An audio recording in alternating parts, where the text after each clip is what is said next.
Good morning student, कैसे हैं सब? घर पर हैं? ठीक है। क्लास 4th में मैं 5th लेसन तक के वीडियो सबको भेज चुकी हूँ। सबने मेरे आई थिंक सबने कर लिए होंगे। जिसने नहीं किए वो भी जल्दी से अपना CW वर्क पूरा करेंगे। और आज मैं आपके लिए बहुत अच्छा लेसन, बहुत अच्छी कहानी लेकर आई हूँ। भाग्य और बुद्धि पार्ट 6 क्लास 4th के लिए। ये भाग्य और बुद्धि, आपको पता है क्या होता है भाग्य और क्या होती है बुद्धि? भाग्य वो होता है जो हमारी किस्मत, जिसे बोलते हैं कि भगवान भाग्य लिखा होता है, बोलते हैं ना ये सब लिखा हुआ है, सब होगा। पर बुद्धि वो होती है जो हम शिक्षा के माध्यम से अर्जित करते हैं। और स्कूल आते ही क्यों है हम? पढ़ने के लिए, और उससे ही हमें बुद्धि प्राप्त होती है, उसी से हमारी बुद्धि का विकास होता है ना। तो बहुत अच्छी कहानी है ये। और बुद्धि और भाग्य में बहस होती है कि मैं बड़ी, मैं सर्वश्रेष्ठ। सर्वश्रेष्ठ का मतलब जानते हैं? सबसे उत्तम। तो बुद्धि भाग्य को बोलती है कि चलो तुम्हें अपने आप पे इतना गर्व है तो साबित करो। तो अब साबित क्या करना था? दोपहर का समय था, वहां से गडरिया निकलना था। गडरिया जानते क्या होता है? जो भीड़ बकरी चलाता है। गरीब सा, फटे पुराने कपड़े पहने थे, दुखी सा था, साधारण व्यक्ति था। गडरिया साधारण व्यक्ति होता है। तो दोपहर का समय था, वो पेड़ के नीचे विश्राम करने बैठ गया गडरिया। ठीक है, पैर के नीचे विश्राम करने बैठा। उसने अपने भुने हुए चने निकाले, खाए और आराम करने लगा। तो बुद्धि ने कहा, देखते कि वो गडरिया बैठा है और उसको अब तुम राजा बना दो तो मैं मान जाऊं। उसने भाग्य को चुनौती दी। भाग्य ने तो बड़े हंसकर स्वीकार करी चुनौती। उसने कहा कि मेरा तो काम ही यही है कि राजा को रंक और रंक को राजा बनाना। मतलब किसी गरीब व्यक्ति को खूब अमीर बना देना और अमीर को गरीब बनाना। बोले मेरा तो भाग्य का, बोलते ना सब भाग्य का खेल है, ऐसा हो गया वैसा हो गया। तो भाग्य को तो पूरा विश्वास था कि मैं तो 2 मिनट में ही काम कर सकता हूँ। तो उसने क्या करा, वो जो गडरिया विश्राम कर रहा था वो बैठा था ऐसे ही, और उसको अचानक से सोने की हीरे जड़ी हुई जूतियां मिली।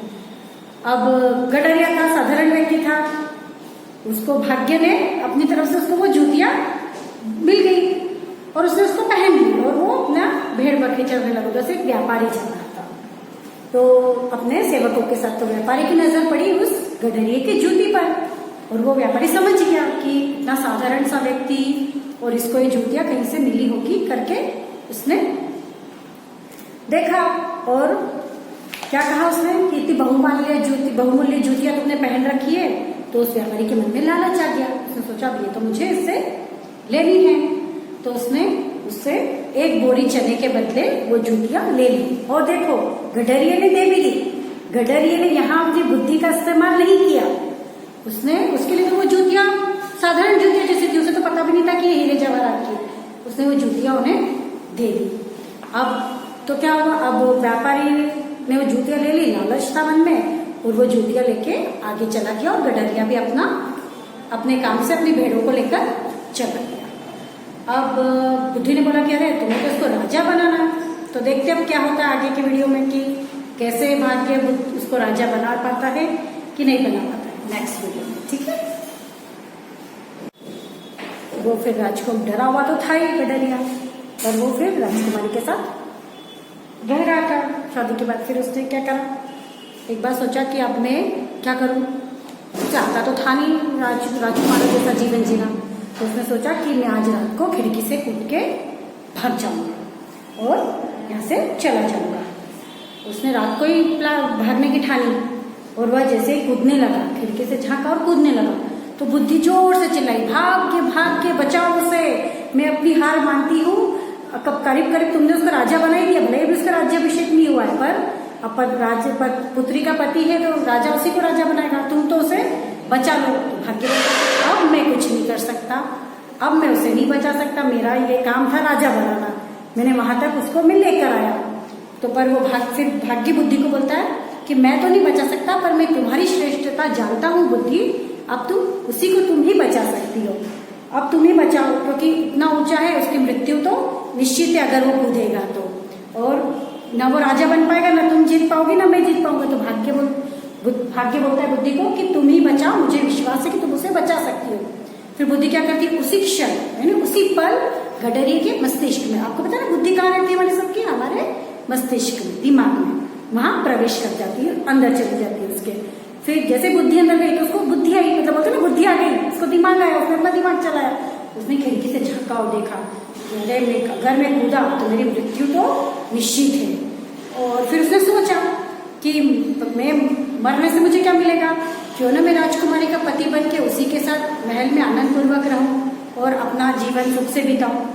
ये उसको बुद्धि आ गई गडरिये को। कैसे आई? जैसे ही बुद्धि ने उसी क्षण उसके दिमाग में प्रवेश करा था तब। और फिर वो धीरे धीरे वो राजकाज में निपुण भी हो गया, अब रहने लगा तो उसको सब आने लगा कि राजा कैसे राज करता है, क्या होता है, और वो काम धीरे धीरे सीखने लगा और वो उसी के साथ वहीं रह गया राजकुमार बन के, और आगे चल के वो राजा भी बना।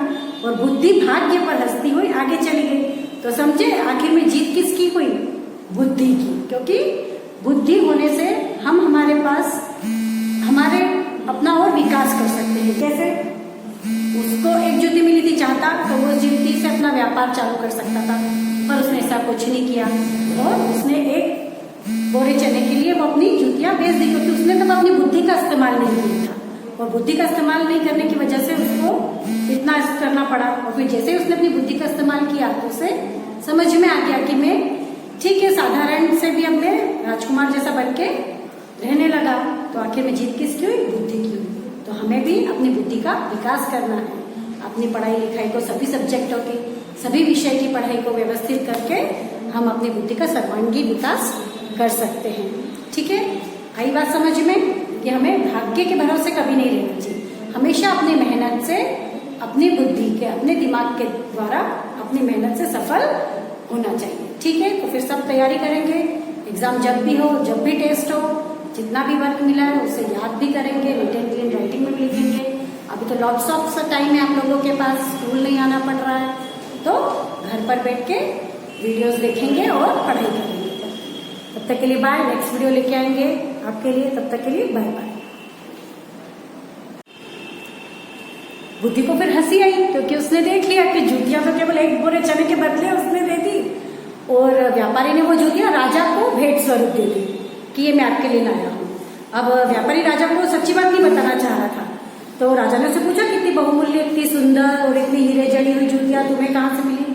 तो व्यापारी ने सोच के बहाना बना दिया कि अरे ये तो मुझे देश के बहुत अच्छे राजकुमार ने ये जूतियां मुझे दी है, तो ये मैंने सोचा ये आपके योग्य है, तो मैं इसे आपको भेंट कर देता हूँ। ऐसा बोल के राजा को भेंट कर दी। तो राजा भी सोचने लगा कि जिस संपन्न धनी देश का राजकुमार समृद्ध देश का इतनी अच्छी जूतियां भेंट स्वरूप दे सकता है, तो वो खुद कितना संपन्न और कितना दयालु होगा, कितना धनवान होगा। तो ऐसे राजकुमार से तो मैंने अपनी पुत्री का विवाह करना चाहिए। ऐसा किसने सोचा? राजा ने सोचा और व्यापारी के समक्ष अपने विचार प्रकट किए। अब व्यापारी तो सोच में पड़ गया, क्योंकि राजकुमार तो कोई था नहीं। व्यापारी ने तो झूठ बोला था कि गडरिये कैसे ली थी उसने तो जूतियां। फिर क्या हुआ कि फिर उसने मनी मन सोचा कि अब कुछ तो मुझे करना पड़ेगा। तो उसने सोचा कि गडरिया देखने में तो ठीक ठाक लगता है, अब अगर मैं इसको राजसी वस्त्र पहना दूं। राजसी वस्त्र समझते क्या होता है? राजा की तरह अच्छे रेशमी पोशाक जरी गोटे के, और अगर स्वर्ण आभूषण पहना दूं तो वो बिल्कुल राजा जैसा, राजकुमार जैसा लगेगा। और राजा को कोई पुत्र भी नहीं था, केवल पुत्री थी। और अगर राजा ने अपनी पुत्री का विवाह इससे किया तो इसको तो पूरा देश पेट राजपाट सब मिल जाएगा, और फिर कुछ न कुछ मेरा भी फायदा होगा। व्यापारी के दिमाग में इतना चला, व्यापारी ने अपनी बुद्धि यहाँ तक दौड़ा ली। पर देखो अब क्या होता है फिर। तो राजा ने फिर व्यापारी वापस गया उस गडरिये के पास। उस व्यापारी जब पहुंचा तो गडरिये के पास वापस पैरों में नहीं जूती थी। तो व्यापारी ने सैनिकों को भेजा अपने गडरिये के पास। तो उसने गडरिये ने बोला कि मेरी जूतियां खरीदोगे बोरे के बदले में? तो सेवकों ने उसको झांसा दिया और पकड़ के ले गए, और उसको अच्छे राजसी वस्त्र पहना के राजा के व्यापारी ने के पास ले गए। व्यापारी वो डर गया गडरिया बहुत कि ये मेरे साथ क्या करे, पर व्यापारी ने उसको डरा दिया कि देखो अब जो हो रहा है वो हो रहा है, तुम कुछ बोलोगे नहीं, अगर बोलोगे तो तुम्हें सजा मिलेगी, तुम्हें बंदी बना लिया जाएगा। गडरिया डर गया। अब वो गडरिये को अच्छा राजकुमार जैसा तैयार करके राजा के समक्ष ले गया। राजा भी उसको देख के बहुत खुश प्रसन्न हुआ, क्योंकि गडरिया दिखने में तो ठीक ठाक था और अच्छे से पहन के तैयार कर दिया तो बिल्कुल राजकुमार सा लगने लगा। और बुद्धि ये सब देख के हंस रही थी। क्यों? क्योंकि तो गडरिये ने अपनी बुद्धि का कहीं इस्तेमाल नहीं किया, और भाग्य से उसे जो दो चीजें अच्छी मिली थी वो अपनी गढ़ी तक ले जा सकती थी, पर गडरिये ने ऐसा कुछ नहीं किया। अब क्या हुआ, राजा ने अपनी बेटी का विवाह कर दिया। गडरिया बहुत घबराया हुआ था क्योंकि वो तो राजकुमार था ही नहीं, उसको वो सब वस्त्र आभूषण सब बहुत भारी भारी लग रहे थे। उसे तो सादा जीवन जीने की आदत थी, साधारण कपड़े पहनने थे, तो वो बड़ा घबराया हुआ था। फिर डरा हुआ तो वो था ही, शादी भी हो गई, उसको महल में राजकुमारी के साथ रहना भी पड़ा। अब हम आगे की कहानी नेक्स्ट वीडियो में पूरी करेंगे।